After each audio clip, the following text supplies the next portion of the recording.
Et donc se dire qu'on va recentrer notre existence sur l'expérience, c'est ça le monde décarboné.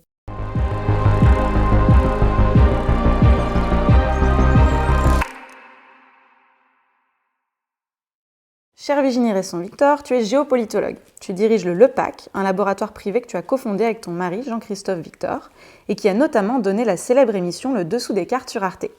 Ta spécialité, c'est la prospective, c'est-à-dire l'étude des futurs possibles. Tu as d'ailleurs publié 2 beaux ouvrages qui s'appellent 2033 et 2038, les futurs du monde. Et tu as également longtemps travaillé sur les terrains de conflit, notamment avec Médecins sans frontières, avant de t'intéresser plus en détail au climat. D'ailleurs, je crois que tu es depuis quelques mois présidente du GIEC Pays de la Loire. Enfin, tu as lancé juste avant Noël l'énorme projet Convention 21. C'est un peu l'équivalent de la Convention citoyenne pour le climat, mais cette fois pas pour les particuliers, mais plutôt pour les entreprises. Donc vous allez tirer au sort 150 entreprises pour les faire travailler ensemble à construire une feuille de route vers une économie compatible avec les limites planétaires. Alors, avant de rentrer dans le vif du sujet, quelques petites questions. Même si je viens de brosser un peu ton parcours professionnel très rapidement, est-ce que tu peux nous en dire un peu plus sur toi ? Des choses, par exemple, sur où est-ce que tu as grandi, si tu as des enfants, ce qui t'anime dans la vie. Une chose importante, effectivement, c'est que j'ai 3 enfants, 3 jeunes enfants. J'ai eu la chance d'avoir des enfants tard. Je dis la chance parce que du coup, ça m'oblige à rester très engagée dans un certain nombre d'activités. Donc ça maintient la jeunesse et surtout, plus sérieusement, ça me motive. C'est un véritable terrain d'expérience que d'avoir 3 enfants, au sens où, comme je travaille sur le futur, sur les futurs souhaitables, sur ce qu'il faudrait engager comme action pour le futur, et bien évidemment, le moteur de tout ça, il est quotidien pour moi, puisque ce sont mes 3 enfants qui sont âgés de 14, 10 et 8 ans, donc ils sont effectivement très jeunes. Voilà. Ensuite, j'ai grandi dans différentes régions de France. Je suis née à Grenoble, j'ai grandi un petit peu en région parisienne, un peu à Lyon, et surtout après, j'ai eu la chance de beaucoup voyager, notamment avec Médecins sans frontières, mais pas seulement, ce qui m'a permis d'aller vérifier que tout ce que j'avais appris dans les livres, c'était vrai, et surtout ce que ça devenait, comment ça se transformait. Et de là est venu mon goût aussi pour la prospective, c'est-à-dire d'avoir un patrimoine commun, mais comment est-ce qu'on le transforme, qu'est-ce qu'on peut en faire, et au-delà des différences de civilisation, des différences de techniques, etc. Et puis ce parcours international m'a permis de rencontrer des gens que je n'aurais jamais pu rencontrer autrement, de travailler avec des gens que j'aurais jamais pu rencontrer autrement, puisque quand on visite un pays en tant que touriste, c'est pas du tout la même chose que d'être sur des terrains de conflit ou de travailler dans des projets de développement. Donc ça, c'est une chance absolument incroyable d'avoir pu faire ça. Voilà, ça c'est les 2 choses, j'allais dire, qui m'animent le plus, c'est cette passion pour la planète et toutes les civilisations qui la composent, et puis ces 3 enfants. Super. Alors, comme tu as la gentillesse de nous recevoir, on t'a apporté un petit clin d'œil. Alors, je te le laisse. Tu vas nous dire si tout de suite tu reconnais. Si tu ne reconnais pas, c'est pas grave. On y reviendra plus tard. Est-ce que ça te dit quelque chose ? À part le fait que c'est un objet qui doit dater de l'Antiquité, non. Je vois Alors, pas on ce y que reviendra. Pas de souci. Alors, c'est parti. On va commencer par parler un petit peu de la prospective, qui est donc ton grand sujet. Pourquoi le futur t'intéresse tant ? Pourquoi tu es devenue prospectiviste ? Il y a eu plusieurs étapes dans cette démarche, mais je vais en citer une, voire 2, très importantes. La première, c'était à la fin des années 90, où j'ai découvert le livre de Stefan Zweig qui s'appelle Le monde d'hier, souvenir d'un Européen. Et c'est un livre qu'il a écrit juste avant de se suicider, en 1943, quand il était au Brésil, et il s'est suicidé. C'est un auteur juif autrichien qui s'est suicidé, désespéré finalement par la situation politique, par la Shoah, par la Deuxième Guerre mondiale, etc. Et dans cet ouvrage, qui est un peu son testament, il fait une espèce de rétrospective de l'histoire européenne à partir de la fin du 19e siècle et jusqu'aux 2 déflagrations mondiales qui ont été les deux grandes guerres. Et il montre finalement comment les leaders, les dirigeants européens, les intellectuels européens n'ont pas su écouter ou voir les signaux faibles qui permettaient d'entrevoir ces deux catastrophes qu'ont été ces deux conflits. Et en lisant ça, ce qui est très très étonnant, très troublant quand on lit ce livre-là, au-delà de la beauté de l'écriture de Zweig, c'est le nombre de similitudes avec l'Europe d'aujourd'hui. On a l'impression de lire quelque chose d'extrêmement contemporain. Et à partir de là, je me suis dit, mais mon Dieu, à quoi sommes-nous, nous-mêmes, sourds et aveugles? Quels sont les signaux faibles qu'il faut qu'on saisisse pour infléchir l'histoire et ne pas se laisser dominer par elle, comme ça avait été le cas au début du XXe siècle. Donc ça a été la première la prise de conscience, un espèce de choc. Et j'allais dire le deuxième choc, ça a été la naissance de mon troisième enfant, ma petite Violette, et quand j'ai accouché en août 2012, on m'a apporté à l'hôpital le numéro du National Geographic qui était sorti au même moment, où il y avait la tête d'un bébé blond, et le titre du numéro, c'était ce bébé vivra 120 ans.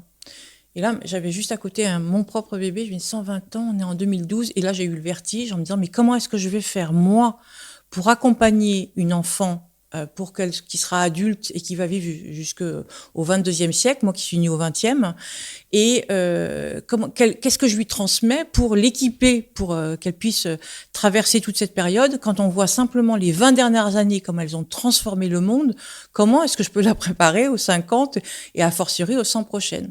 Et là, je me suis dit, comment est-ce qu'on travaille avec le futur? Enfin, ça a donné un moteur supplémentaire à cette envie de se dire que on ne doit pas subir une forme de destin. Il n'y a rien de prédestiné, mais qu'on est maître en tout cas d'une partie du futur, et que c'est là où c'est intéressant de travailler.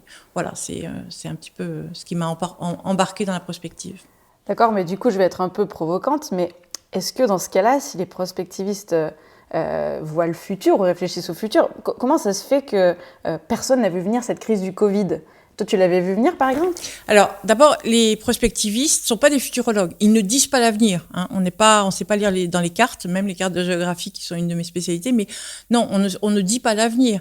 On essaye de repérer quels sont les paramètres qui peuvent faire réfléchir un certain nombre de tendances. On distingue le tendanciel, le possible, le souhaitable, etc. à partir des différents paramètres et des différents curseurs qu'on peut agir. Donc ça, c'est une première chose. C'est très important de le dire. Donc moi, je n'ai aucune idée de ce que sera le monde dans 10 ans, dans 20 ans, a fortiori. Ça dépend de nous aujourd'hui. Donc en revanche, je peux dire qu'il y a des choses qui, si on ne change rien, voilà en gros où on va. C'est la seule chose dont on soit sûr, qu'on peut voir, c'est le tendanciel, si on ne change rien.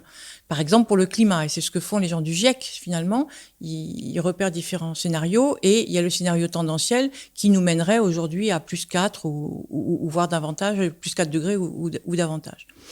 Quant à la prévisibilité de la crise de Covid, en fait, si je fais partie, mais comme de très nombreux autres, hein, j'imagine, des gens qui avaient anticipé, qui avaient dit que ce genre d'événement-là devait arriver. On ne savait pas quand, mais simplement si on croisait différents paramètres que sont le changement alimentaire mondial, la déforestation, le développement de l'industrie, de l'élevage industriel, la modification des régimes alimentaires et en particulier leur carnation croissante, la proximité de plus en plus grande entre l'homme et l'animal, le déconfinement des espèces avec la déforestation, etc., le développement des transports et du commerce, tout ça favorisait évidemment un tel scénario. Et il se trouve qu'il y a quelques années, il y a une société suisse qui m'avait demandé de les faire réfléchir sur un scénario possible épidémique, et que le scénario en question, c'était une pandémie de type grippal. Alors moi, je l'avais imaginé la transmission de l'oie. Enfin, l'animal vecteur de départ, c'était l'oie, mais ça partait de Chine, etc. Et le scénario, et je l'avais même imaginé, c'est drôle, je faisais démarrer ma pandémie en mars 2020. Donc, mais ça, c'est un coup de chance. Hein. Incroyable. Ça, c'est vraiment un coup de chance. Mais donc, ce document existe. Donc, tout ça pour dire que j'ai pas dit que ça allait arriver. J'ai dit que ça pouvait arriver. Il se trouve que celui-là s'est déroulé, mais j'ai plein d'autres scénarios que j'ai écrits qui ne se dérouleront jamais, et heureusement. Mais la possibilité que ça arrive, elle était, bien sûr, ça faisait même partie des livres livre blanc de l'armée, si je me souviens bien. Enfin, le risque pandémique, on le connaissait. Ce qui est plus étonnant, c'est qu'on s'y soit aussi mal préparé. Je suis d'accord. Quand j'ai voulu acheter ton livre 2038, Les futurs du monde, je me suis rendu compte que ma coloc l'avait sur son étagère. Qu'est-ce que tu as voulu dire avec ce livre ? Oh, là, c'est la même chose qu'avec le premier, il y a 2033. C'est précisément de dire que j'aime bien, c'est ma sœur qui utilise, une de mes sœurs qui utilise souvent cette expression, le pire n'est pas certain. Et c'est exactement ça, c'est-à-dire qu'à partir du moment où on repère donc ce qu'on peut changer, on prend conscience qu'on est tous acteurs. On est tous acteurs au quotidien de multiples façons, en tant que consommateur, en tant qu'électeur, en tant que parent, peut-être en tant que dirigeant d'entreprise. On choisit la façon de se déplacer, on choisit sa façon de manger, on choisit là où on habite, on choisit tellement de choses. Et à chaque fois, on a un impact. Et donc, arriver à faire prendre conscience à chacun qu'on a un pouvoir énorme, tous, individuellement et collectivement, et montrer ce qu'on peut en faire, c'est un peu ça l'intention du livre.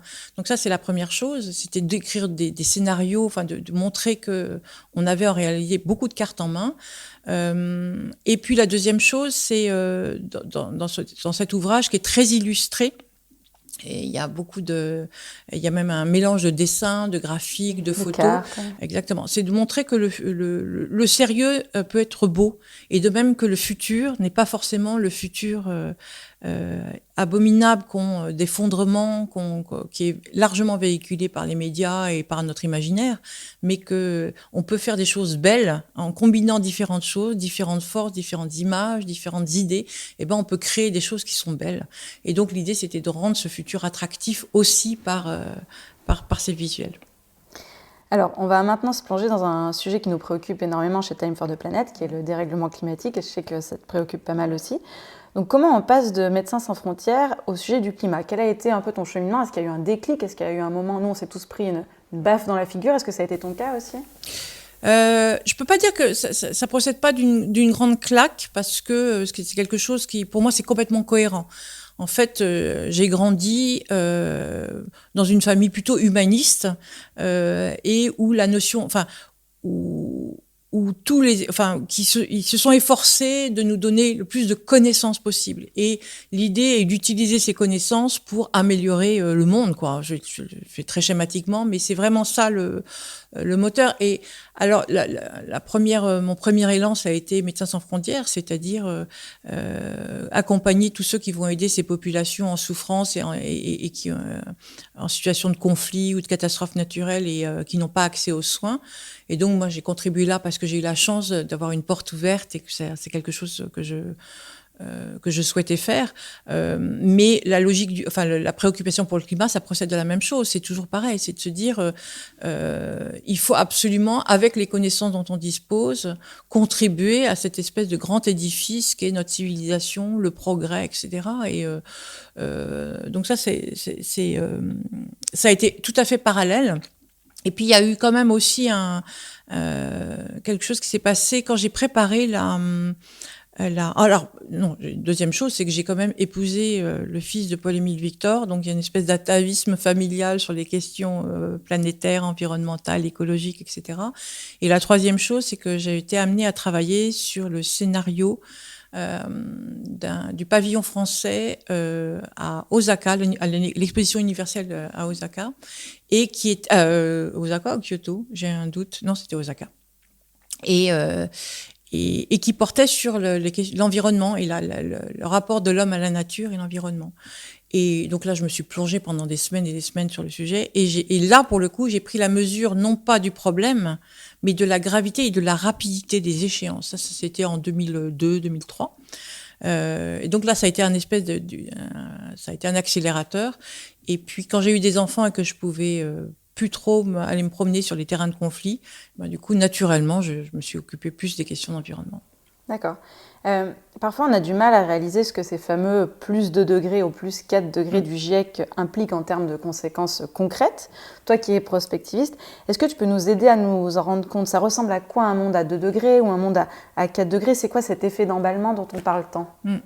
Alors, il y a deux façons de répondre. Il y en a une qui est on n'en a pas beaucoup parlé parce qu'on était tous concentrés sur la pandémie de Covid et le confinement, puisque c'était au mois de mai dernier, si je me souviens bien. On a réalisé à ce moment-là que dans deux lieux sur la planète, et si je me trouve bien, c'est aux Émirats et quelque part en Asie du Sud, ça devait être en Inde, je suppose, le seuil de 35 degrés humide a été franchi. Alors, en soi, on voit pas ce que ça a d'extraordinaire. Le seuil de 35 degrés humide, c'est donc un équilibre température-humidité, au-delà duquel un homme ne peut pas survivre plus de 6 heures. C'est-à-dire qu'au-delà de ce seuil-là, eh bien, l'organisme ne survit pas, ne peut pas supporter ce type de chaleur-là. Alors, c'est pas forcément 35 degrés à telle humidité, ça peut être 38 à telle humidité ou 33 à telle... Bon. Mais ça, en gros, c'est à peu près de 35 degrés à 100% d'humidité. Et dans les scénarios du GIEC, cette échéance-là, elle était attendue pour la fin du siècle. Et finalement, on a eu déjà 2 épisodes en 2020, ce qui est extrêmement préoccupant parce que ça montre bien l'accélération finalement du phénomène et ce fameux phénomène d'emballement.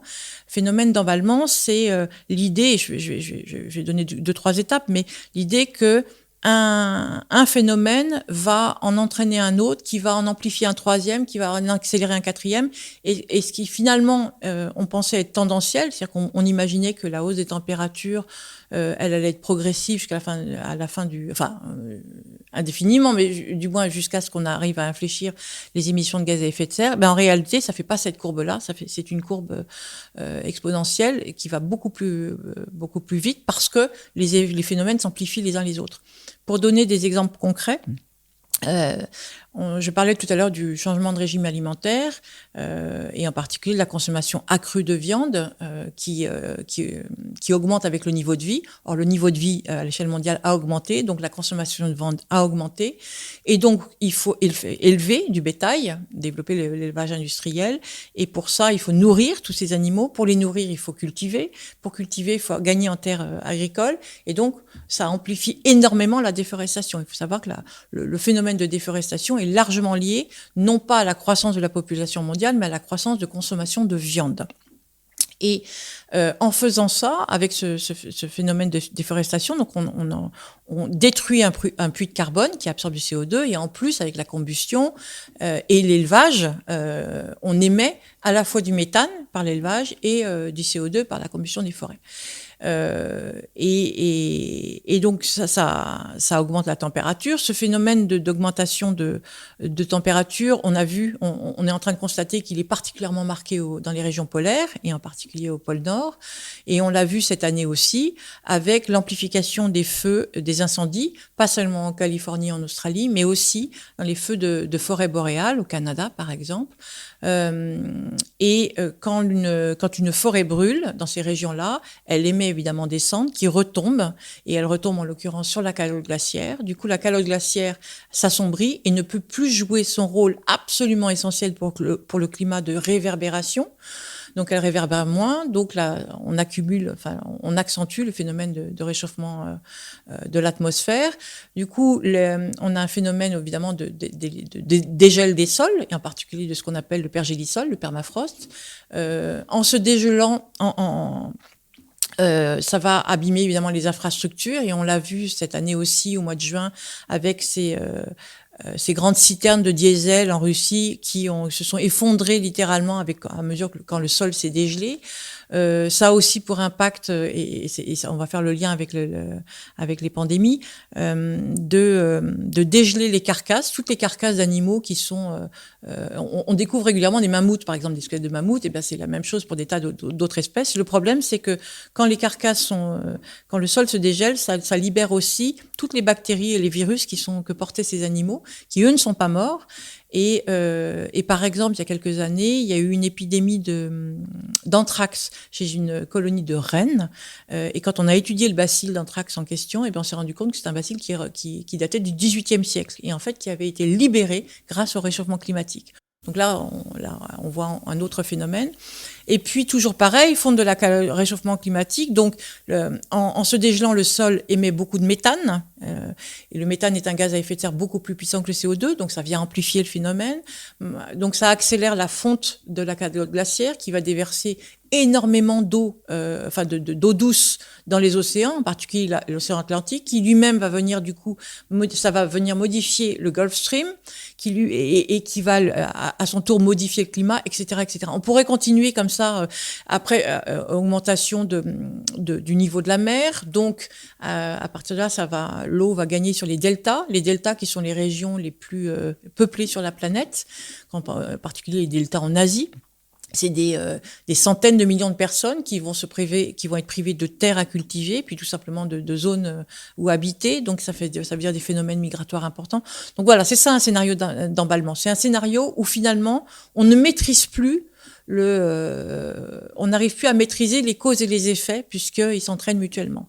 Et donc on est déjà au début de ce phénomène d'emballement, mais on a encore des outils si on agit massivement et très rapidement pour ralentir le phénomène et peut-être garder la maîtrise. Mais ça veut dire un engagement massif et extrêmement rapide.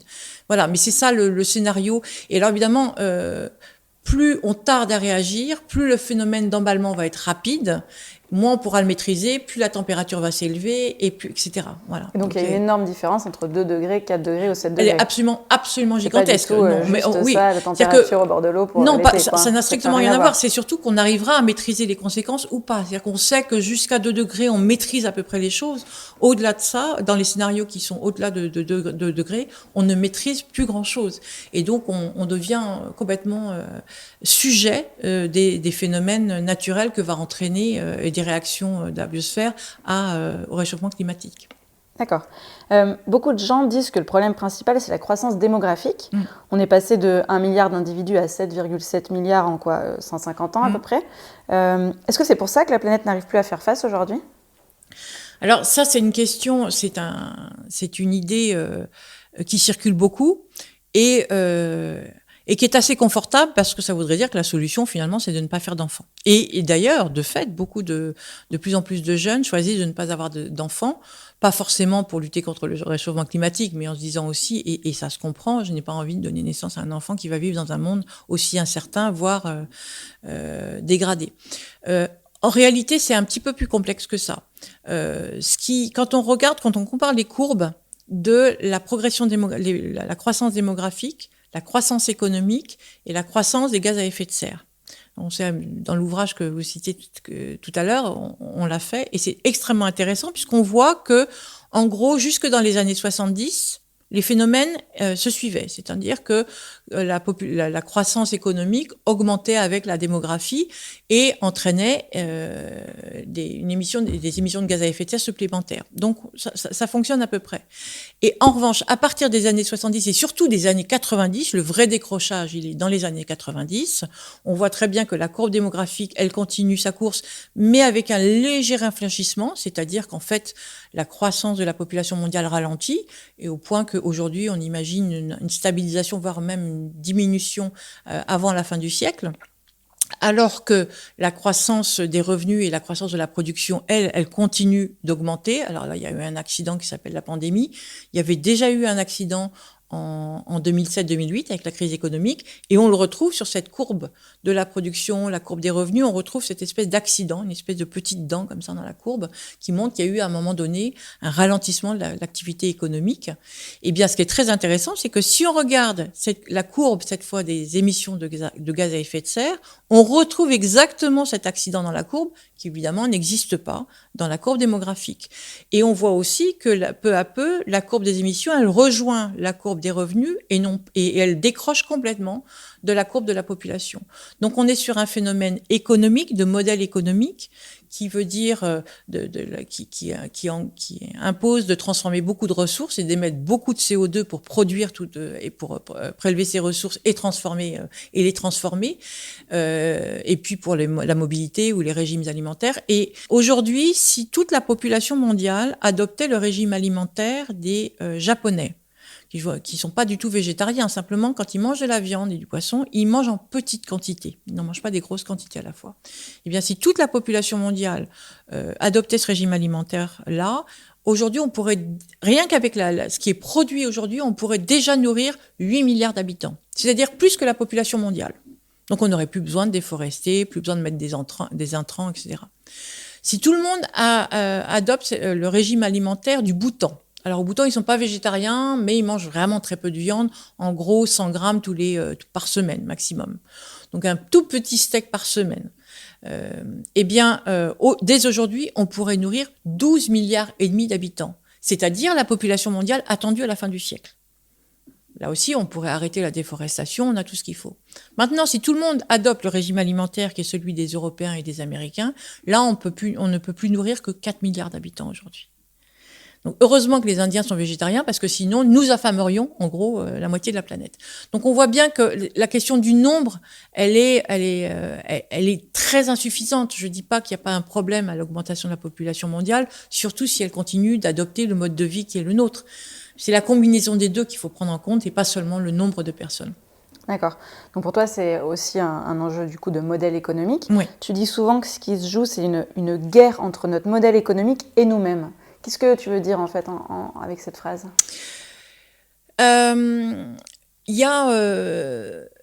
C'est très... on a une aspiration naturelle à la croissance en réalité. Qui est très bien expliqué par Sébastien Boller dans son ouvrage qui s'appelle Le bug humain. En fait, nous sommes quasiment programmés sur le plan neurologique, mais aussi par notre éducation, par le mode de vie qui a été le nôtre, à avoir toujours plus, à chercher toujours plus.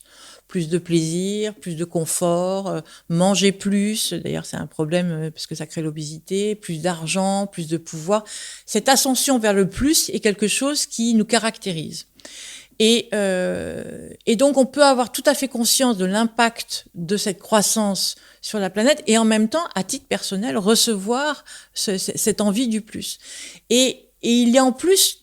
Par ailleurs, il est utilisé, cette aspiration au plus, par la publicité, par les industriels, pour pousser la consommation, puisque la consommation est la base, finalement, de notre modèle économique. Et donc, c'est d'autant plus facile que nous aspirons tous à avoir plus, manger plus. Et je vais donner des exemples de contradictions flagrants. C'est très intéressant de voir qu'aujourd'hui, de plus en plus de gens, justement, changent leur régime alimentaire, par exemple en diminuant la quantité de viande qu'ils mangent, en faisant un effort pour ça, parce que je suis bien passée pour ça. Moi, j'adorais la viande, donc ça a été vraiment un choix de faire ça, un choix raisonnable, parce que oui, j'ai toujours aimé un bon barbecue avec des copains, c'est quand même vachement sympa. Donc on fait ça, on va acheter bio par exemple parce qu'on sait que c'est meilleur pour la santé. Pour mes enfants, moi j'achète des produits bio en me disant et des plutôt local, etc. En me disant que c'est bien meilleur pour eux. Et j'assume le fait de devoir payer plus cher pour ça, etc. Je pourrais multiplier les exemples où on consent. Avec notre conscience, on consent à faire un effort supplémentaire, à faire parler la raison plutôt que l'envie à certains moments ou la facilité. Bon. Et en même temps, quand il y a un vol low cost, un bon marché pour aller, par exemple, quand on est à Nantes, c'est très facile, où je vis, c'est très facile d'aller à Venise pour 20 €. C'est quand même hyper difficile de résister, d'aller passer un week-end pour 20 € à Venise, alors que ça coûte beaucoup moins cher que d'aller en TGV à Paris, quoi.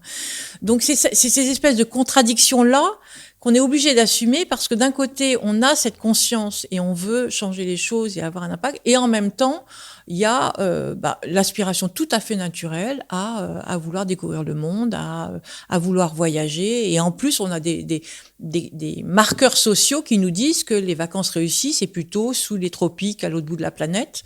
Ça, c'est un marqueur de réussite sociale, par exemple. Donc voilà, c'est cette tension permanente entre ce que l'on sait et ce qu'on le ressent et ce qu'on nous invite à faire qui est très compliqué à gérer, je trouve. Et du coup, la prospérité économique et le progrès, qui sont ce qu'on mettait toujours en avant, pour toi, c'est pas forcément ce qui nous garantit un futur serein. Aujourd'hui, non, puisque dans la mesure où tout ça est construit sur le prélèvement et la transformation des ressources, de la biosphère et que ces ressources sont limitées et que la biosphère réagit finalement à ce prélèvement excessif et donc la production de déchets excessifs, y compris le CO2, on voit bien que ça n'est pas durable. C'est simplement, ça n'est pas qu'en soi, je n'ai pas de jugement à apporter sur le mode de vie de tout à chacun, les choix de mode de vie. Ça c'est une liberté fondamentale, individuelle. Et en revanche, ce qui est préoccupant, c'est que de ces choix-là, dépendent l'avenir de la planète et surtout des futures générations. Et donc, on voit bien comment ça n'est pas conciliable. À partir de ce moment-là, on peut réfléchir à d'autres façons d'être heureux et à d'autres façons d'être satisfait sans nécessairement faire dépendre ça d'un plus technologique ou d'un plus économique ou d'un plus voilà. L'indicateur sur lequel tout le monde a les yeux rivés, c'est ce que tu décris un peu, c'est le PIB. Oui. On a l'impression qu'il a toujours été là, mais pour toi, c'est plutôt un indicateur qui est en fait assez mortifère. Tu peux nous expliquer pourquoi ? Si on simplifie, c'est quoi le PIB ? C'est l'indicateur de croissance économique. Et en fait, ça résume. On peut le résumer. Ce modèle économique-là, on peut le résumer de la façon suivante, puisqu'il a été mis en œuvre depuis, on va dire, les années 80. C'est là où vraiment il se déploie. Et il consiste en fait à chercher les hausses de revenus et à convertir toute hausse de revenus en consommation supplémentaire. Donc en production supplémentaire, donc en emploi supplémentaire. Et qui dit emploi supplémentaire dit revenus supplémentaires, et donc consommation, production, emploi. Et ça, c'est l'aspect très vertueux de ce modèle économique de croissance, et c'est pour ça qu'aujourd'hui, on continue d'étalonner finalement la réussite économique des pays en fonction de leur taux de croissance, puisque c'est indicateur de production et de réussite économique, et donc d'emploi, et finalement de développement au sens classique du terme. Le problème, c'est que ce modèle-là, qui a très bien fonctionné puisqu'il a quand même permis à 1,5 milliard de personnes de sortir de la pauvreté et même d'accéder pour une grande partie aux classes moyennes et donc d'accéder à l'éducation, aux soins, à un habitat correct, à des mobilités protégées, etc., etc. Donc c'est vraiment un modèle qu'on peut dire qui a été vertueux pour une grande partie de l'humanité.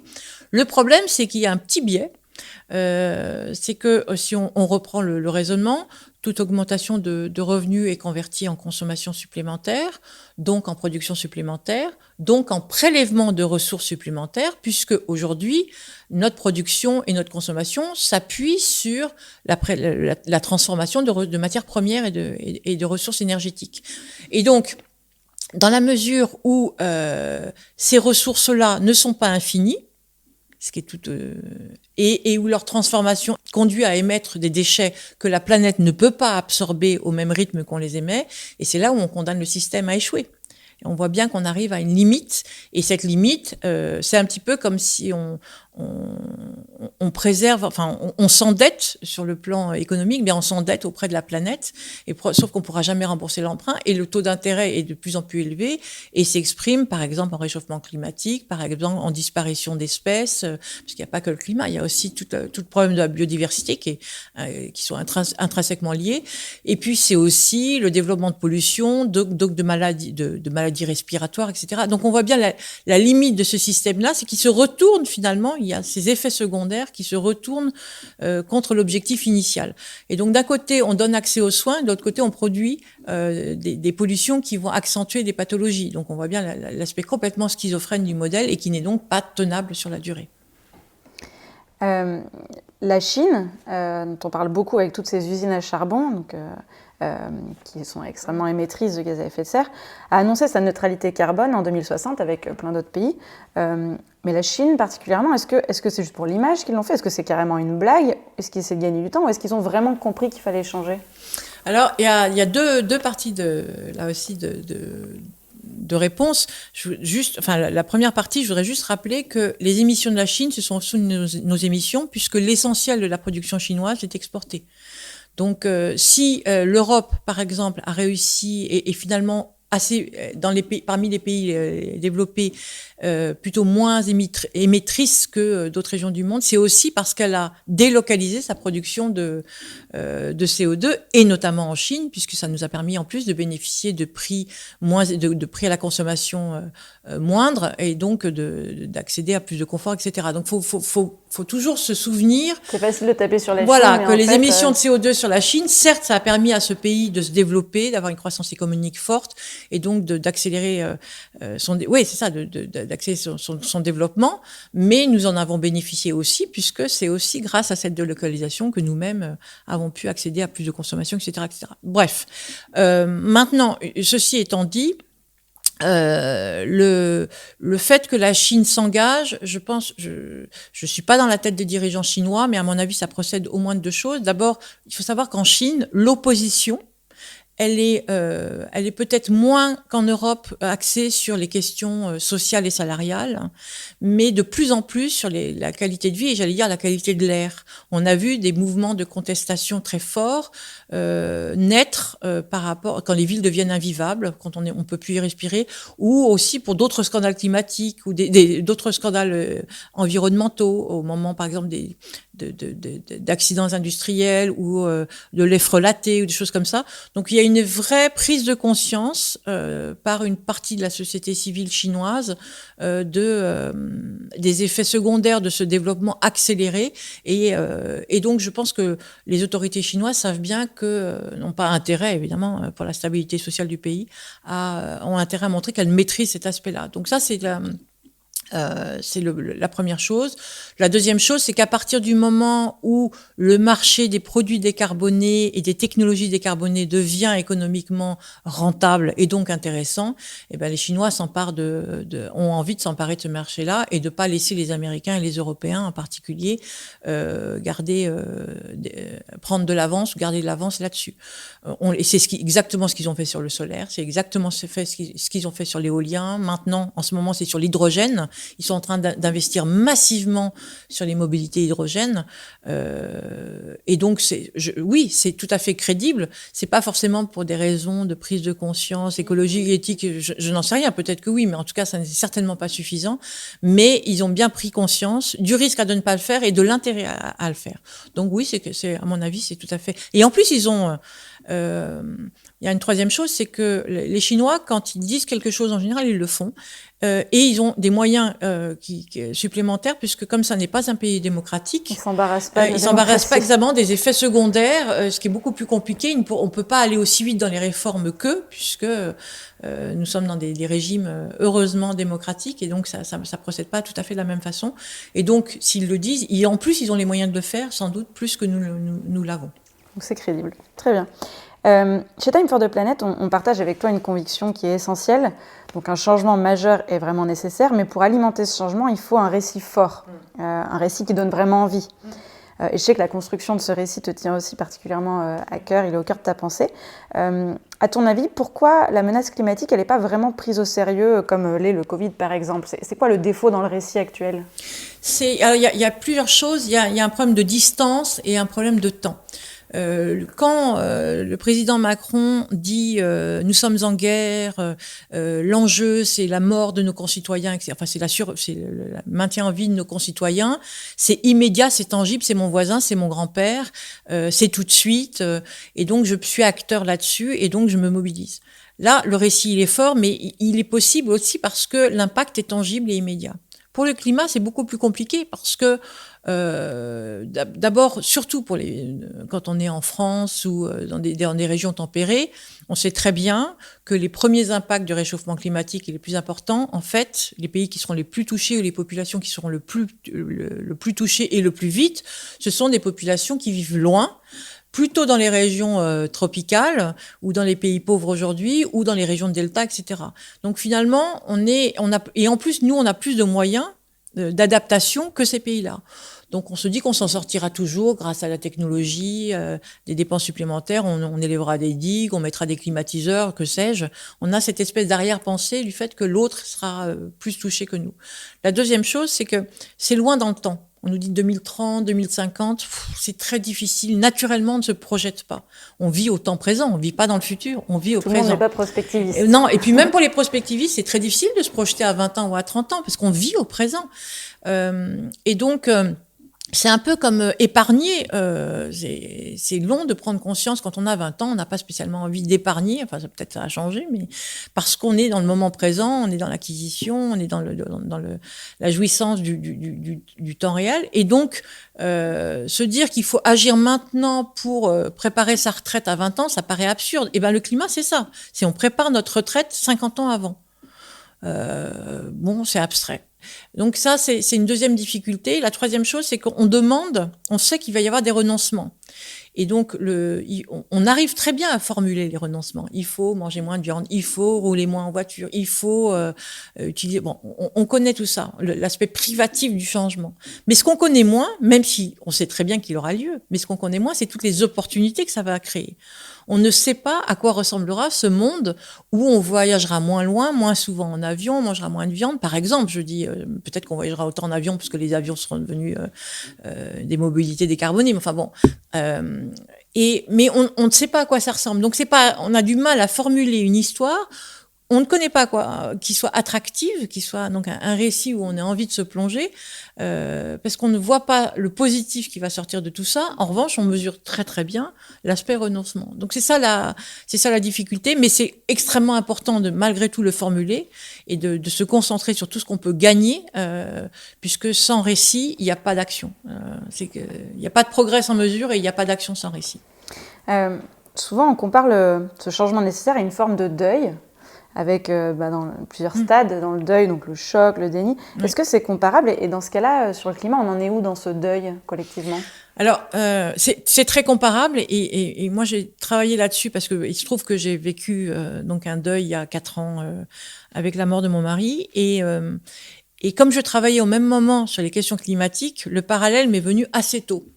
Et j'allais dire, tout mon travail sur les questions climatiques et de biodiversité sont pour moi une manière de sublimer l'autre deuil que je dois faire.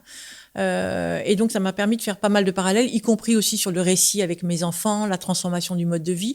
Tout ça, je l'ai vécu en temps réel, et donc ça permet c'était assez intéressant ça reste intéressant de voir les deux processus qui, effectivement, il y a le choc, on prend conscience tout d'un coup alors tout le monde n'en est pas encore à ce stade-là, même de la prise de conscience, mais du risque que l'humanité court dans un scénario tendanciel, enfin, ce à quoi nous sommes exposés pour les prochaines décennies. Après, il y a la période du déni, c'est-à-dire que justement, c'est tellement tel choc que on préfère ne pas savoir, c'est plus confortable. Après, il y a la période de dépression, et aujourd'hui, on voit bien qu'il y a beaucoup de personnes, de jeunes en particulier, qui sont dans ce stade de dépression, qui veulent pas la solastalgie, qui veulent pas faire d'enfants, qui font de l'éco-anxiété, et la l'éco-anxiété, etc. Donc ça, il y a une partie des gens qui sont là-dedans. Et ensuite, il y a le stade du marchandage, où on essaye de s'arranger avec le réel, allez, on gagne un peu de temps, etc. Et ça, c'est caractéristique aussi de ce qu'on voit aujourd'hui. C'est-à-dire qu'on prend des mesures, mais qui seront applicables dans 5 ans, ou on fait une convention citoyenne, mais finalement, on modifie un certain nombre on réduit les décisions, enfin, on reporte. Donc ça, c'est cet aspect marchandage. Et puis après, il y a finalement l'aspect on vit avec, et ça, c'est l'aspect de la transition, de la transformation. Et dans notre société, ce qui est très compliqué, c'est que on est à tous les stades en même temps. Il y a des gens qui en sont au stade de la prise de conscience, d'autres qui en sont au stade du déni, d'autres beaucoup au stade de la dépression, beaucoup, et en particulier dans le milieu d'entreprise, au stade du marchandage, dans le milieu économique. On est passé du stade je pense qu'avec le Covid-19, on a vraiment franchi un stade. Mais là, on est encore dans le marchandage. Rappelez-vous cette lettre du MEDEF qui dit, écoutez, qui avait fuité, en disant, c'est très important, mais il faut qu'on reporte tous ces engagements-là, parce que là, on est face à une crise économique. Et donc, le temps court versus le temps long, je pense qu'une grande partie du monde économique en est là, parce qu'il y a ce dilemme entre le temps court et le temps long. Et puis, il y a quand même de plus en plus d'acteurs qui sont dans le stade de la transformation. Typiquement, Time for the Planet est un exemple, la Convention 21 sur laquelle je travaille est un exemple, mais il y a des milliers d'exemples d'associations, de villages, de personnes qui sont dans cette transformation, dans la transition. Et les uns et les autres ne se comprennent pas forcément, parce qu'une fois qu'on a franchi la prise de conscience, ou une fois qu'on a franchi le stade de la transition, et qu'on s'aperçoit que finalement, c'est bien, qu'on peut faire des choses, on a du mal à comprendre les autres n'ont pas. Voilà, c'est un processus. C'est un processus, et comme on le traverse pas, on le vit pas au même rythme, du coup, c'est difficile d'embarquer tout le monde dans la même histoire, puisque on n'est pas tous au même niveau de maturité finalement dans ce processus. Alors, dans cette histoire dans laquelle on veut embarquer les gens, c'est un nouveau modèle qu'on doit construire. Qu'est-ce qu'on garde et qu'est-ce qu'on jette du modèle actuel ou de cet ancien modèle ? C'est pas une question facile. Non, elle est très compliquée parce que ça rejoint aussi ce que je disais tout à l'heure. Finalement, on est bien aujourd'hui aussi. On n'est pas bien parce qu'on est en pleine crise de Covid-19, etc. Mais quand on pense au progrès et au mieux acquis depuis 50 ans, c'est tellement énorme. L'accès à l'éducation, l'accès aux soins, mais c'est l'accès aux libertés, à certaines formes de liberté, en particulier pour les femmes, la progression de la connaissance scientifique, pouvoir faire des enfants même quand au départ on a des difficultés, voyager, connaître le monde. Enfin, tout ça, moi j'ai envie de le garder. C'est incroyable de pouvoir. Internet, c'est extraordinaire. Alors, après, je pourrais développer tout ce qui est terrible dans Internet, mais c'est quand même la possibilité de s'informer, d'acquérir des connaissances, en même temps de connaître des musiques, de rencontrer des gens à l'autre bout de la terre. Enfin, donc, moi, je garde tout ça. Je garde.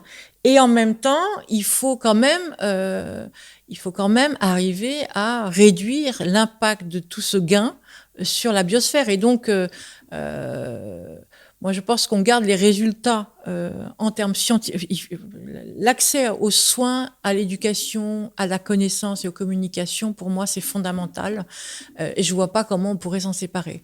Donc maintenant, c'est vraiment plus sur les modèles de consommation et de production, je pense qu'ils sont...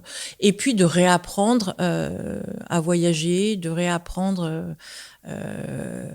ce qu'on ne garde pas, c'est l'aspect hyper individualiste de ce modèle. On est dans une société extrêmement fragmentée, où tout est centré pour l'individu. La consommation, tout est sur mesure, même les assurances. On a démutualisé beaucoup de choses, on a déconstruit le collectif et on est complètement recentré sur l'individu. Et ça, je pense que c'est une des raisons pour laquelle on a autant de mal à changer les choses aujourd'hui. Et donc là, pour le coup, moi, je serais pour rebâtir du commun, rebâtir du collectif et y retrouver du plaisir. Ça, c'est la part de l'ancien modèle que je ne garde surtout pas. Alors, un des éléments qui manque pour permettre aux gens de se projeter et de se motiver justement dans cette transition, c'est un peu ce que tu dis, c'est une projection dans un futur décarboné mais heureux, avec du plaisir encore. Alors, on va te demander de nous esquisser un monde décarboné en 2050 avec des exemples carbonés, très concrets et décarbonés justement. C'est quoi une vie heureuse à 2 tonnes de carbone au lieu de 12 tonnes pour un Français ? Est-ce que tu peux nous faire rêver pour nous embarquer ? Je peux juste partager quelques expériences personnelles parce que c'est difficile de se projeter quand on enlève tout ce que... Typiquement, je donne l'exemple, je l'ai donné tout à l'heure, moi qui adore voyager, pour moi c'est dramatique cette histoire, mais vraiment dramatique parce que prendre l'avion, c'est compliqué. Voilà, c'est compliqué. Mais il y a quand même un certain nombre de voies. Je vais donner un exemple que j'ai mis en pratique, des exemples que j'ai mis en pratique parce que c'est facile de dire il y a qu'un faucon, mais alors par exemple avec mes enfants, ils sont comme beaucoup d'enfants, ils ont plein de cadeaux dans leur chambre, ils ont plein d'objets, oui c'est ça, ils ont plein de jouets. Plein de choses. Et quand arrive l'anniversaire ou Noël, on se pose la question, mais qu'est-ce qu'on peut encore leur offrir qu'ils n'ont pas ? Ça, plus le constat qu'on leur offre un truc, ça dure, ils s'y intéressent 3 jours, et au bout de 3 jours, c'est déjà un problème à stocker, de stockage dans l'appartement. Et donc, j'ai commencé à en discuter avec eux, ça, plus le fait qu'il y a eu un moment, donc une chute du niveau, on a subi une chute du niveau de vie à la suite de la mort de mon mari. Je dis, moi, je peux plus suivre le même train de vie, etc. Bon. Et pour les cadeaux, dans ce cas-là, ce que je vous propose maintenant, mes enfants, c'est qu'à la place, pour vos anniversaires, on n'offre plus de cadeaux matériels. Je vous offre un moment. On décide ensemble d'un moment, enfin, vous choisissez un moment que vous avez envie qu'on vive ensemble en famille. Et donc, le premier, il se trouve qu'on a commencé ça avec ma fille Violette, et elle m'a dit, ben moi, je voudrais qu'on passe un grand moment ensemble dans un zoo, et si on peut, on dort près des animaux. Et donc, on a trouvé ça, en l'occurrence près de Nantes. On a fait ça, et c'était juste absolument génial. Et puis, on a renouvelé ça, et c'est et ce qui est extraordinaire, c'est que les enfants, ça leur reste beaucoup plus en mémoire. C'est quelque chose qu'on peut se raconter, qui va les aider à grandir, qui les construit bien davantage que le dernier modèle de je sais pas quoi, de la PlayStation. Et donc ça marche bien, ils adhèrent. En plus, ils se sentent acteurs. Et donc on aligne finalement quelque chose qui est de l'ordre de la conscience et de la contrainte climatique et du plaisir. Voilà. Et en fait, j'ai fait la même chose pour le régime alimentaire, j'ai fait la même chose, on n'a plus de voiture, etc. Et en fait, on découvre toute la jouissance, mais vraiment importante qu'il y a d'aligner ce qu'on sait, ce qu'on fait, ce qu'on dit et ce qu'on vit. C'est incroyable. C'est une source en soi de sérénité, de plaisir, d'être aligné. Et de redécouvrir ça, c'est rien que ça. Voilà, le 2050, c'est un monde où on arrive à aligner ce qu'on sait, ce qu'on fait, ce dont on a conscience, et tout en générant du plaisir, comme par exemple de passer un moment ensemble. Et je m'amuse de temps en temps, quand je fais des conférences, à demander aux gens, essayez de vous rappeler quelle est votre dernière grande joie, dernier grand moment de plaisir. Essayez de le visualiser. Eh bien, 100% des gens, alors peut-être 99 des gens disent, ce n'est pas un truc matériel. C'est pas parce qu'ils ont acheté le dernier iPhone, c'est une expérience. Et donc se dire qu'on va recentrer notre existence sur l'expérience, c'est ça le monde décarboné. C'est en fait nous amener à redécouvrir ces plaisirs et à revaloriser des choses qui sont extrêmement intenses. Alors je dis ça et en même temps, faut faire attention parce qu'il y a des tas de gens dont l'existence est extrêmement difficile et leur dire vous allez voir c'est formidable de vivre ça. Bon, c'est un peu théorique mon truc, hein, mais c'est pour montrer que la matérialité, un monde décarboné, c'est un monde où la matérialité des choses prend moins de place finalement par rapport aux rapports humains et voilà, tout simplement. Du coup, tu commences déjà à préparer tes 3 enfants qui sont encore jeunes, mais l'avenir peut être assez angoissant, on parle d'effondrement. Comment tu fais au quotidien pour leur donner les cartes et pour les préparer à cet avenir qui peut être heureux et décarboné ou qui peut être aussi assez catastrophique? Alors, je pense que je les prépare assez mal, en fait, parce que j'ai pas envie de leur parler tous les jours du réchauffement climatique. Alors, si j'ai des enfants qui adorent prendre des douches de 3 heures ou des bains, voilà. Donc régulièrement, ils connaissent ça par cœur, ils en rigolent. Je dis, non, je suis désolée, vous prenez une douche courte. Vous n'avez pas besoin de prendre d'ailleurs une douche tous les jours. On prend pas de bain tous les jours. Enfin, c'est ridicule. Donc je contingente les bains. Bon. Et je leur explique pourquoi. L'électricité, des choses comme ça, c'est acquis. Maintenant, et pour les cadeaux d'anniversaire, c'est acquis. Maintenant, ils rêvent, comme beaucoup d'enfants, devant des objets de technologie, ils rêvent d'aller voyager, de prendre l'avion, etc. Et c'est très compliqué, parce que je peux pas les frustrer en permanence, leur dire que leur désir... Donc l'idée, c'est plutôt de leur montrer des alternatives ou de leur donner des connaissances régulièrement, mais sans les accabler tous les jours. Je pense qu'il y a un autre phénomène pour lequel mes enfants... ils savent que je travaille dans ce domaine-là et maman, elle a les solutions. Donc finalement, je crois qu'ils se reposent aussi sur l'idée que je fais ça pour eux, quoi. Voilà. Donc c'est pour ça que je les prépare mal, parce que je me suis rendu compte qu'en réalité, une maman, ça sait tout, ça peut tout. Et donc en plus, quand elle travaille sur les questions climatiques, forcément. Donc j'ai des enfants qui ne sont pas tellement inquiets. En revanche, et ça vient aussi d'une autre chose.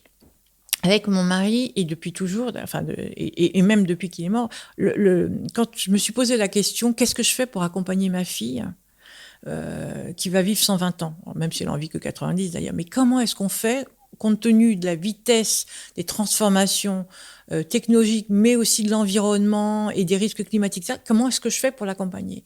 Est-ce que c'est des savoirs? ils vont vite être obsolètes, des connaissances vite être obsolètes, et en plus, ils y ont accès par eux-mêmes, ils savent très bien aller les chercher eux-mêmes. Est-ce que c'est des valeurs? Ça aussi, c'est tout à fait relatif en fonction des époques. Et finalement, l'axe principal de mon éducation, c'est l'ouverture et la résilience. C'était une capacité d'absorber ce qui se passe, d'être sensible à ce qui se passe autour de soi et de pouvoir s'y adapter en permanence et en y trouvant des sources de plaisir. Et donc, je crois que ça, pour le coup, je crois que j'ai réussi. J'ai des enfants qui s'adaptent. En plus, la vie les a un petit peu bousculés, les a un peu éprouvés, ce qui fait que ça a un peu forcé le trait. Mais je pense que c'est comme ça qu'on prépare le mieux les enfants, c'est leur apprendre à percevoir, à ressentir, leur dire qu'il faut oser prendre des risques, contrairement à ce que moi je les pousse à prendre des risques, à être autonomes, et à une grande capacité à s'adapter, c'est-à-dire qu'on est capable de remettre en cause tous les jours ce qu'on a fait. Eh ben oui, ça change, eh ben c'est pas grave, voilà. La résilience. La résilience, ouais. Beaucoup de gens opposent la transition écologique à leur liberté individuelle, disant vous allez me priver de liberté, je peux plus prendre l'avion, mais pourquoi? J'ai envie, j'ai pas envie qu'on me contraigne. Comment on répond à ça? Alors ça, c'est un vrai et faux débat. C'est-à-dire que jusqu'où on pousse la liberté individuelle, c'est l'histoire du premier amendement américain, etc. Alors chacun peut avoir une arme et puis tirer sur l'autre parce que c'est sa liberté individuelle. Chacun peut fumer partout parce que ça c'est sa liberté individuelle. Non.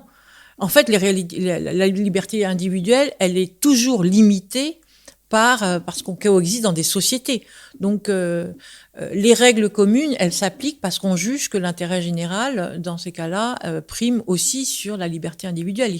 Cet arbitrage, on le réinvente en permanence, mais c'est là-dessus qu'est construit le contrat social, le contrat des sociétés. Sinon, on ne peut plus vivre ensemble. Donc, il ne s'agit pas de limiter les libertés individuelles. Il s'agit de préserver la capacité, l'intérêt général du plus grand nombre. Et on l'accepte typiquement aussi. Le code de la route, c'est ça.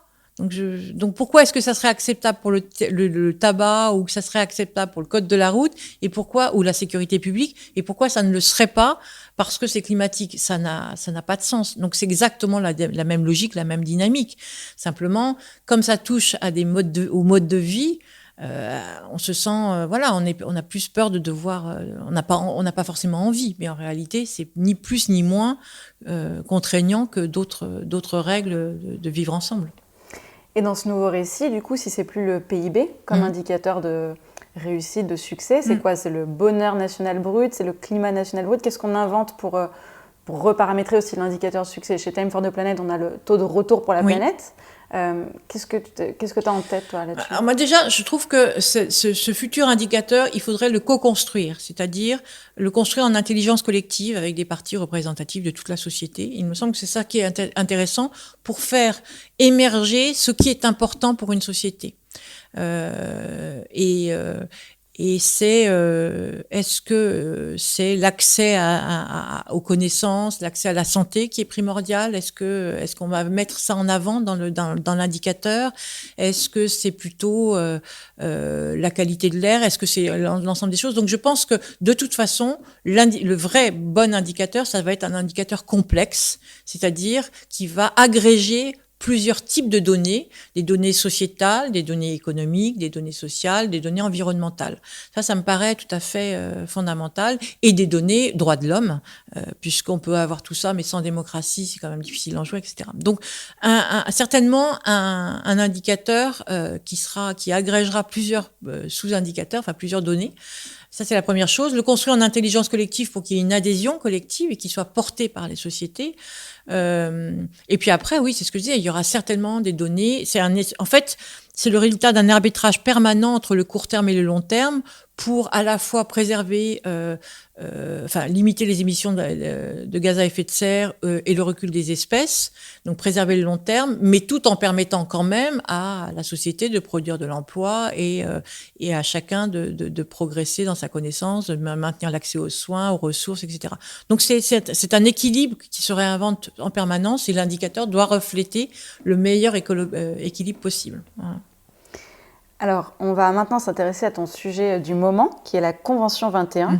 On s'est rencontrés, toi et moi, dans un café il y a 2 ans, alors que ni Convention 21 ni Time for the Planet n'existaient encore. On avait longuement échangé sur nos inquiétudes concernant le climat. Qu'est-ce qui s'est passé depuis? Comment est née Convention 21? La Convention 21, elle est née il y a quelques mois, en fait, sur l'observation de la Convention citoyenne. Au mois de juin dernier, je lisais sur la Convention citoyenne et j'échangeais avec des amis et on échangeait sur le constat suivant.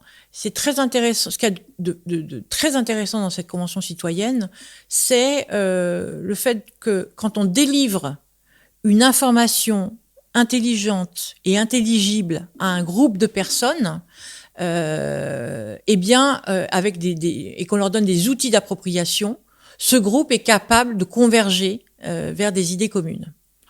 Et c'est d'autant plus intéressant que dans le pôle, enfin dans le bassin de personnes, enfin les membres de la Convention citoyenne, au départ, il y avait une partie non négligeable de climato-sceptiques, c'est-à-dire des gens qui n'étaient pas du tout sensibles à ces questions-là, voire réfractaires à l'idée de mettre en place des contraintes sur ces sujets-là.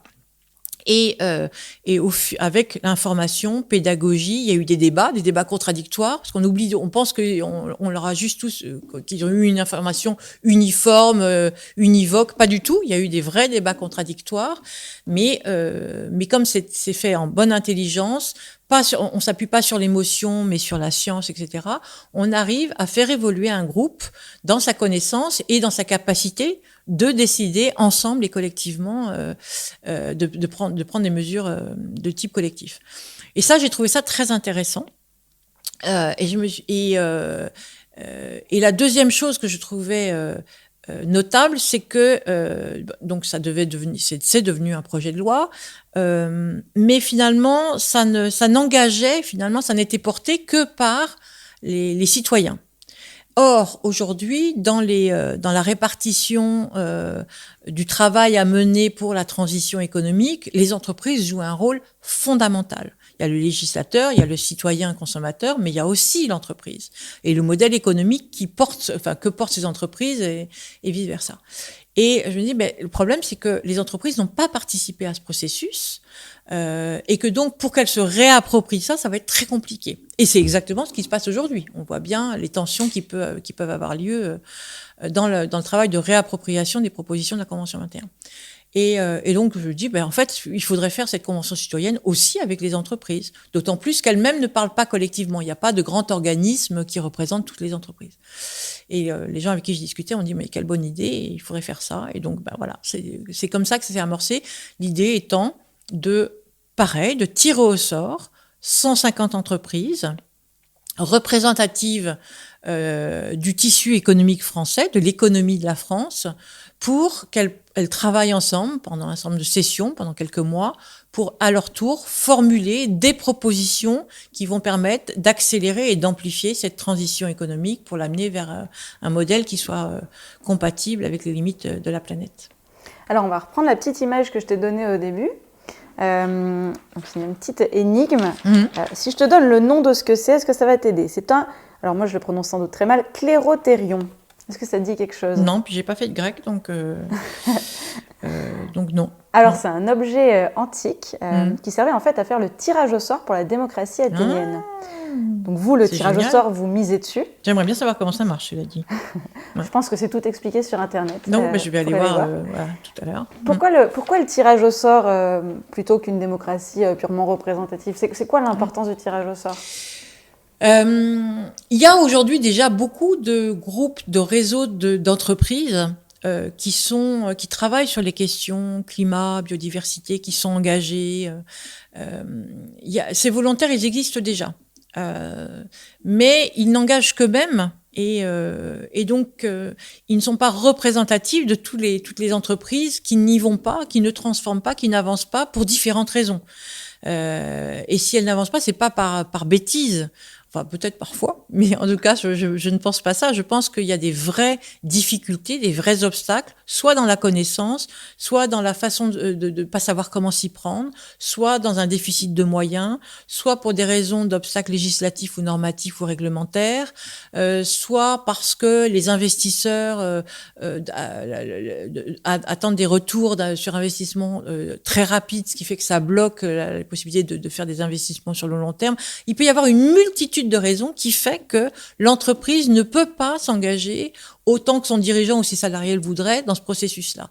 Et donc, pour faire émerger tout ça, il faut prendre des entreprises qui sont dans ces difficultés-là et faire émerger pour identifier et après trouver quels sont les leviers qu'on va pouvoir mettre en œuvre, activer pour défaire tous ces obstacles.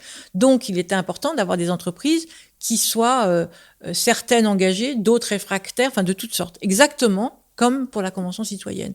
Et donc, c'est cette idée de représentativité qui me paraît extrêmement intéressante. Alors, il y a un biais, c'est-à-dire qu'on ne va pas forcer une entreprise qui sera tirée au sort parce qu'elle représente tel et tel critère, on ne va pas la forcer à venir, pas plus qu'on a forcé les citoyens membres de la Convention qui sont venus participer à la Convention. Ils ont été choisis au départ, ils ont accepté ou pas accepté. Ça, c'est pas parce qu'ils ont accepté d'ailleurs qu'ils étaient convertis au départ, mais là c'est un petit peu la même chose. Mais au moins on va on se protège du phénomène de prendre des gens qui sont déjà convaincus ou au contraire des gens qui vont faire tous en sorte de faire échouer le processus pour d'autres raisons. Voilà. C'est un petit peu cette notion de représentativité, elle est très importante. Et puis il y a un deuxième aspect qui n'était pas dans la Convention citoyenne et qui est très important dans ce projet de Convention 21, c'est que en fait les représentants des entreprises, quand on aura tiré les 150 entreprises au sort, on va répartir leurs représentants en 3 collèges qui travailleront ensemble, mais on veut que ça représente vraiment toutes les parties constituantes de l'entreprise, c'est-à-dire qu'il y aura en gros un tiers de salariés, un tiers de dirigeants ou administrateurs et un tiers d'investisseurs actionnaires. Pour que ça ne soit pas que le dirigeant, parce qu'on voit bien aujourd'hui que dans la transformation du modèle économique de l'entreprise, les difficultés viennent aussi du fait que si toutes les parties constituantes ne sont pas convaincues, c'est très difficile d'y aller. Et donc, il faut faire dialoguer et identifier tous ces leviers-là entre l'ensemble des parties constituantes et même des parties prenantes que sont les associations, les syndicats, les institutions, qui interviendront aussi dans la Convention citoyenne, qui seront auditionnées pour qu'on ait vraiment une représentativité globale du monde de l'entreprise dans les débats qui doivent avoir lieu. Et tu crois, toi, que les entreprises vont arriver à s'imposer à elles-mêmes des restrictions sans attendre que l'État légifère, etc. Tu penses qu'elles sont capables d'intégrer ces contraintes volontairement ? Certaines, oui, parce qu'il y en a qui l'ont fait, mais c'est vraiment pas du tout une majorité. Ne serait-ce que... Alors, il y a plein de raisons. Manque de conviction, mais c'est surtout, en général, un problème de compétitivité. C'est-à-dire que celui qui met en œuvre, qui change son modèle économique ou son modèle de production pour qu'il soit moins impactant, en réalité, au début, pendant quelques années, il est éventuellement moins compétitif que ses concurrents, puisqu'il a dû mettre en place des investissements qui sont coûteux et qui seront amortis au bout d'un certain nombre d'années. Donc, en attendant, il y a cette éventuelle perte, pas forcément, mais cette éventuelle perte de compétitivité qui fait qu'il ne sera pas suivi par ses investisseurs, ses acteurs, ou même par ses salariés, parce que eux, ils ont envie de garder leur niveau de revenu, etc. Bon. Donc ça, c'est une première raison pour laquelle ils peuvent pas forcément y aller tout seuls. Le risque de perte de compétitivité. L'autre chose qu'on voit, c'est que y en a de plus en plus qui y vont sous la pression de la société civile. On voit vraiment aujourd'hui ce qu'on appelle le license to operate.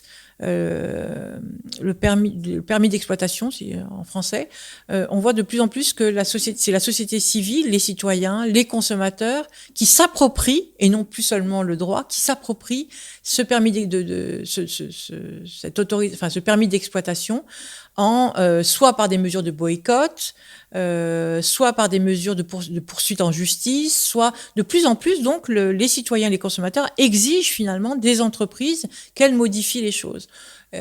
Donc ça, c'est une force qui fait que les entreprises auront intérêt à y aller, mais on voit bien que si elles n'y vont pas, il y a ce moteur-là. Et puis, je crois vraiment que la contrainte, elle a cet avantage-là, c'est qu'elle s'applique à tous et que personne n'a envie d'être celui qui se sacrifie le premier. Et donc c'est vrai que l'aspect contrainte législative est très important pour pousser les entreprises à avancer. Alors, Convention 21, c'est une initiative citoyenne, un peu comme Time for the Planet, mais qui est très similaire ou en parallèle avec la Convention citoyenne pour le climat, qui, elle, a été organisée par le président Emmanuel Macron et ses services. Est-ce que toi, tu as proposé à l'État de reprendre le projet Convention 21 et de l'organiser comme il a organisé la Convention citoyenne, pour dire que ça fasse des textes de loi, etc. Alors, pas encore. C'est-à-dire qu'on n'a pas encore... on attendait... pour l'instant, le projet, on l'a monté, comme vous l'avez dit, il a été monté... tu l'as dit, je ne sais plus si on se... On se tutoie, ouais.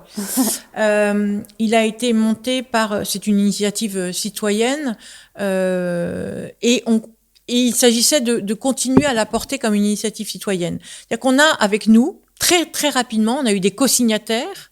On a lancé une tribune dans les Échos au mois de décembre, et quand on a été voir un certain nombre de personnes, non, est-ce que ça vous paraît intéressant, est-ce que vous avez envie de vous engager avec nous là-dedans pour porter cette parole, ils ont dit oui. Donc on a vu que ça répondait à quelque chose. Et puis très rapidement, il y a eu des partenariats de réseaux d'entreprises, et donc c'est très important de laisser toute cette partie de la société s'exprimer et dire qu'ils ont besoin de ça, y compris de nombreuses entreprises, avant de le chapeauter par une intention, qu'elle soit politique. L'idée, c'était vraiment que ça soit de la parole, de faire monter la parole des entreprises et non pas d'obliger les entreprises à parler. C'est ça. C'est l'idée d'intelligence collective des entreprises qui doit émerger d'abord.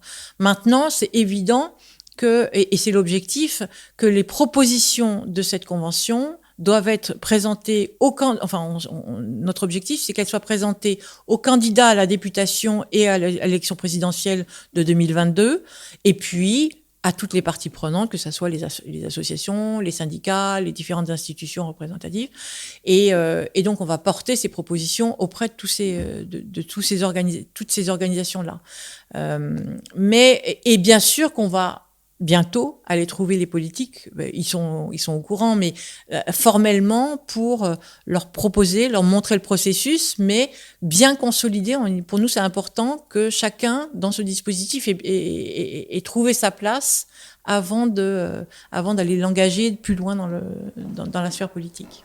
Alors, si parmi les gens qui nous regardent aujourd'hui, ou qui nous écoutent aujourd'hui d'ailleurs, il y a des gens qui se reconnaissent dans ton initiative, qu'ils soient dans une entreprise, salariés, chefs d'entreprise, qu'est-ce qu'ils peuvent faire pour t'aider aujourd'hui ? Alors, il y a plusieurs choses. Mais ils peuvent déjà aller voir www.convention21.fr, parce que comme ça, ils verront ce qu'on fait. On s'appuie sur un réseau, on s'appuie sur une véritable communauté. Dans cette communauté, il y a à la fois des réseaux d'entreprises, il y a des ambassadeurs, par exemple des étudiants dans les écoles de management dont on espère qu'ils vont pouvoir disséminer le projet et en même temps faire remonter leurs propres aspirations vis-à-vis de l'économie et du monde de l'entreprise, puisqu'ils en seront les dirigeants par la suite. Et puis aussi, probablement, on veut faire des partenariats académiques pour peu à peu accompagner, pour que les écoles de management, même d'innovation, d'ingénierie, etc., s'approprient ces nécessités-là, cette contrainte-là. On a ce qu'on appelle des explorateurs. Ce sont des gens qui travaillent, qui consacrent une partie de leur temps pour nous aider à monter la convention.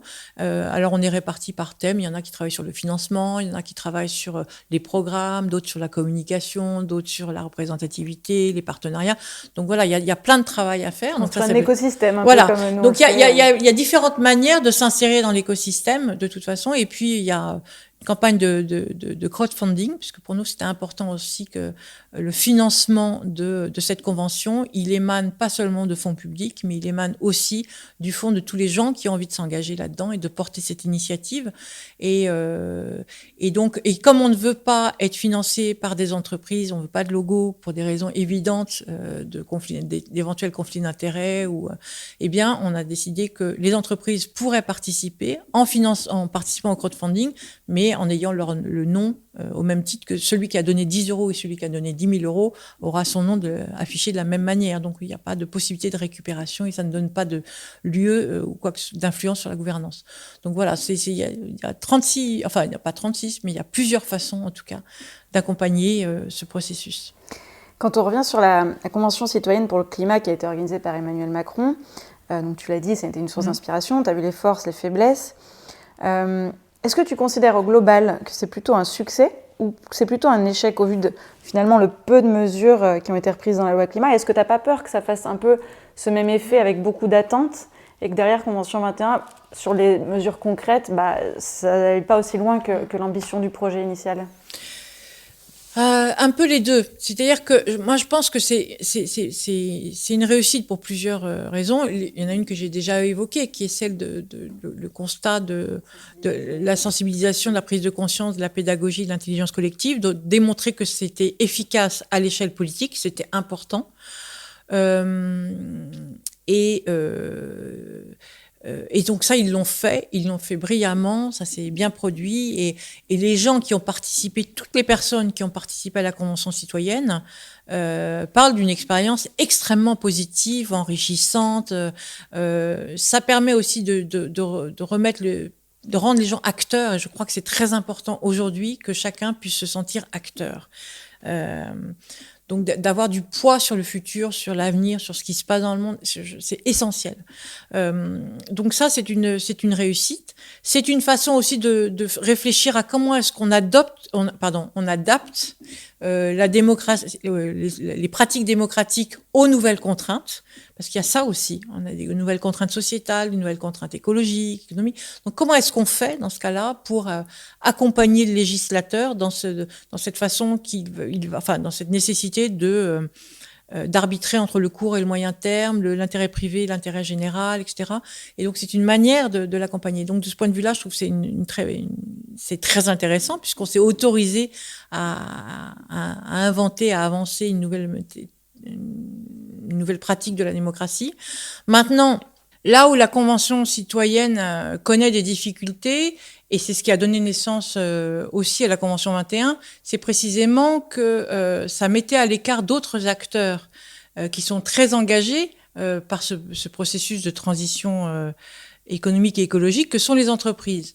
Et si on n'embarque pas tous les acteurs au même moment, le risque est fort, évidemment, que certains ne s'approprient pas de la même manière et pour les mêmes raisons voire que les d'autres. rejettent, carrément. Voilà, ou voire les rejettent, oui, absolument. Ou veuillent ralentir. Donc, il y a... ça, c'est une des limites de la Convention citoyenne, et on le voit aujourd'hui, c'est probablement aussi ce qui fait que un certain nombre de mesures ont été édulcorées par rapport à la portée qu'elles devaient avoir, ont été largement édulcorées dans le projet de loi. Donc ça, pour moi, c'est la principale limite. Et c'est pour ça, oui, qu'on avait... c'est une des principales raisons qui a amené aussi à vouloir faire la Convention 21. Et puis, alors, je ne sais l'autre limite, mais c'est pas forcément la limite de la Convention citoyenne. C'est l'engagement du président. À un moment, il s'est engagé à reprendre telles quelles les propositions, et puis finalement, c'est pas ce qui s'est passé. Et donc cette déception-là, à qui est-ce qu'on doit est-ce que c'est à Emmanuel Macron qu'il faut le reprocher? Est-ce que c'est vraiment l'irréalisme des propositions? Est-ce que c'est aux législateurs? Donc je pense qu'il y a une part de la frustration de la Convention citoyenne qui est née de cette espèce d'engagement qui n'était peut-être pas tenable, ou en tout cas qui n'aurait pas dû être pris plutôt, au risque sinon de décevoir, quoi. Donc voilà, là pour moi, il y a quelque chose de pas clair. Et puis la troisième chose, le résultat, c'est qu'effectivement, quand on regarde les études qui ont été menées sur l'impact que peut avoir les mesures qui sont proposées par cette Convention citoyenne, on est très loin de ce qu'il faudrait engager pour tenir, pour arriver à... Au moins 55%. Exactement. Donc, la plus grosse déception, elle est là. Mais est-ce que c'est du fait de la Convention citoyenne ou c'est plutôt la suite du processus et le législateur?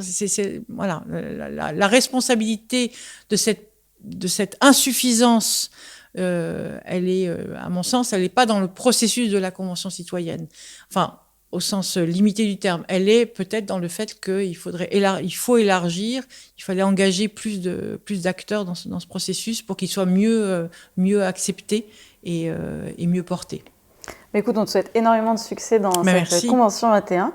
Donc, on arrive au bout de notre rencontre, de cet entretien. Juste quelques petites questions. Chez Time for the Planet, on est résolument optimiste.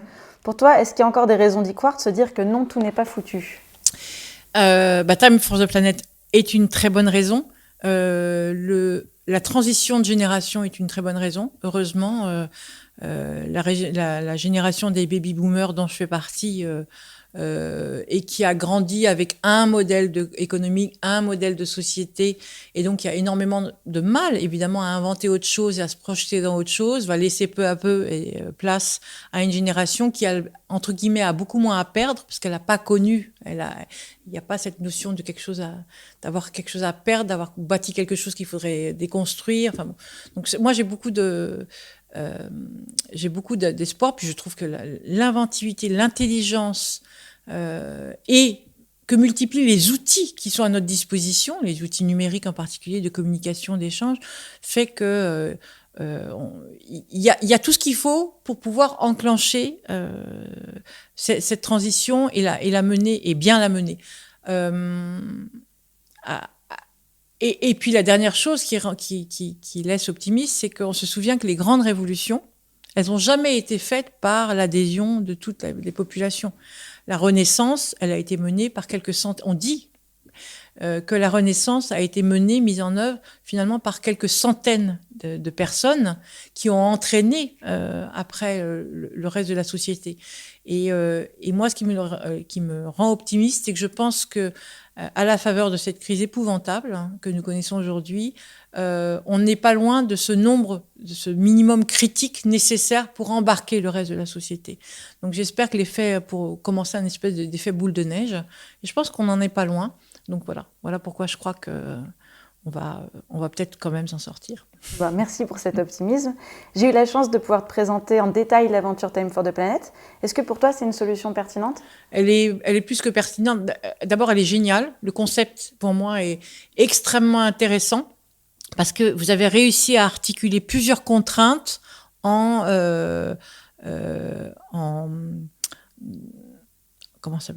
écosystème qui devient positif, quoi. Je sais pas bien comment l'expliquer, enfin le traduire avec les bons mots, mais toutes les limites, en combinant ces différentes limites, au contraire, vous en avez fait autant de leviers. Donc ça, je trouve ça extrêmement intéressant, de montrer la compatibilité de l'économie avec les objectifs de décarbonation. Ça aussi, il fallait le faire et vous le faites magistralement. L'engagement de toute une communauté, pour moi, c'est extrêmement intéressant. C'est-à-dire, c'est redonner du pouvoir la possibilité d'agir à tous ceux qui le veulent, et donc ne pas se sentir désapproprié de sa propre histoire, ou sa propre histoire au sens histoire avec un grand H, de l'histoire, ce qui est un sentiment extrêmement partagé aujourd'hui et très dangereux politiquement.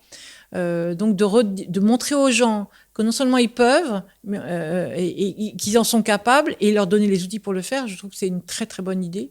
Et enfin, et là c'est l'expérience que j'ai aussi à être intermédiaire entre des élus, des scientifiques, des entreprises, de décloisonner les scientifiques et leur donner les moyens d'aller jusqu'à l'industrialisation de leurs idées, de leurs inventions.